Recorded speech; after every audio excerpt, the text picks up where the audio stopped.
बातें बहुत कुछ लोग करते हैं, बातें बनाने वालों की कमी नहीं है।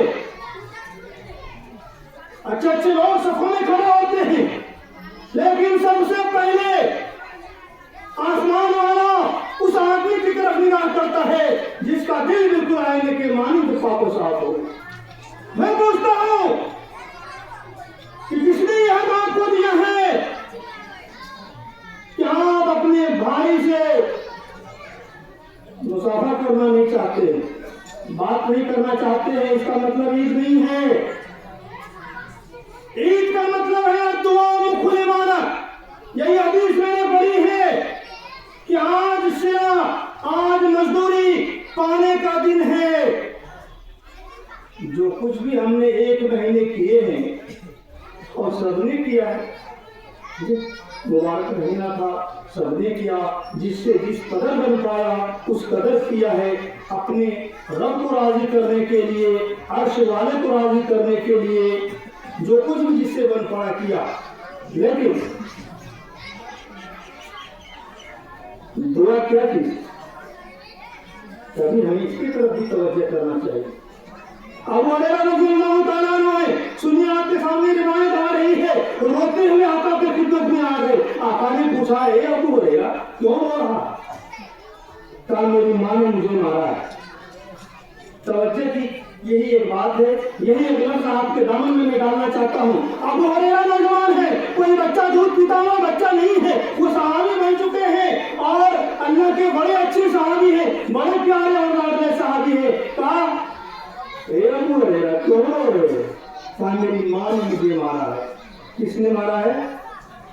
माँ ने मारा है। बोलिए कुछ हरकत कीजिए, आप समझ रहे हैं कि अब गले में हड्डी अटकने वाली है और अटका रहा हूं मैं जी।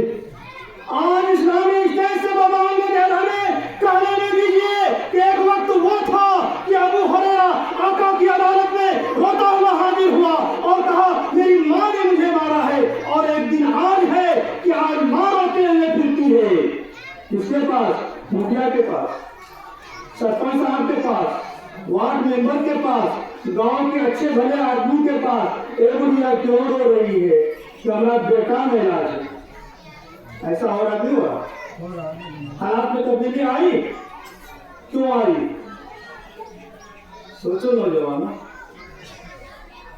यहाँ पर हम अटक रहे। एक जमाना था कि माँ बेटे को मारती थी, अब एक जमाना ये आया है कि बेटा माँ को मार रहा है। खैरुल कुरूर करनी, वो जमाना अच्छा था, ये जमाना अच्छा नहीं है। आओ मसले लेकर, किसी भी बहन से मां को मारने की तो आपको इजाजत नहीं है। अरे रमजान का दिन जैसा मुकद्दस महीना था, इस महीने में भी मेरी आंखों ने देखा है 4 बच्चे की वो मां है, 4 नौजवान बेटे की वो मां है, लेकिन आंखों में आंसू में नहीं देखे। सारे इस आंसू के कतरे का, एक एक कतरे का हिसाब तुझे देना पड़ेगा, क्योंकि बेटा तू था, समाज नहीं है। पहले बेटे से पूछेगा, तेरा रब पूछेगा, मैं क्यों पूछूंगा? कि ऐशकुमार आंखों से अवतार कर रही थी, तुझे अपनी बीवी की तो बड़ी याद आती थी। जब तारी मांगू तब छौकी में झकनी में आया।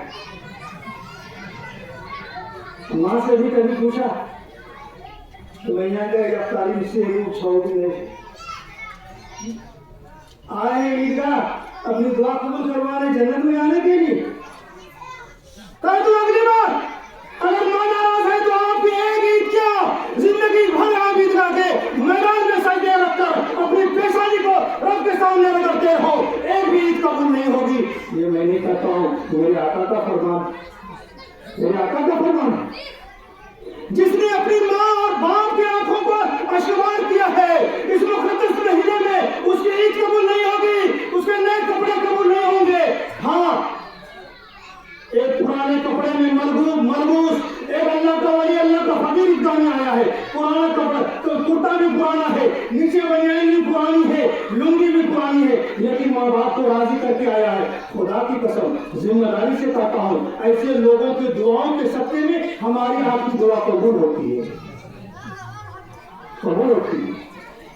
अबू हुरैरा से पूछा किसने मारा? माँ ने मारा। कहा क्यों मारा? बोला सुनिए, आज आप मारते हो, आके भी मारने की वजह अल्लाह पूछेगा। अबू हुरैरा से पूछा आका ने क्यों मारा? सुनिए गलती की होगी। कहा या रसूलल्लाह, खता सिर्फ मेरी इतनी है कि मैं आपको अल्लाह का नबी मानता हूँ और रब को रब जानता हूँ, इसलिए माँ ने मुझे मारा है। और मेरी माँ कहती है कि कलमे का इनकार करके आ, जब भी तुझे इस घर में जगह मिलेगी। इसीलिए माँ